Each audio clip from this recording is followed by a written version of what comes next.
ជាដំបូងសូមជម្រាបសួរទៅកាន់ពុកម៉ែបងប្អូនទាំងអស់ដែលនិយមនឹងការទស្សនាតម្រុយឆ្នោតអាវងហើយថ្ងៃនេះផងដែរតម្រុយឆ្នោតអាវងយើងខ្ញុំក៏ដូចជាសពមួយដងតម្រុយឆ្នោតអាវងគឺមានលេខពិសេសនៅការហៅឆ្នោតអាវងចែកជូនទៅកាន់ពុកម៉ែបងប្អូនដោយឥតគិតថ្លៃ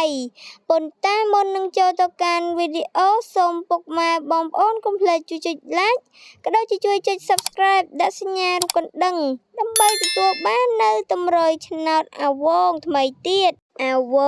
ងតម្រុយឆ្នោតចេញអី10កតអាវងតម្រុយឆ្នោតចេញអី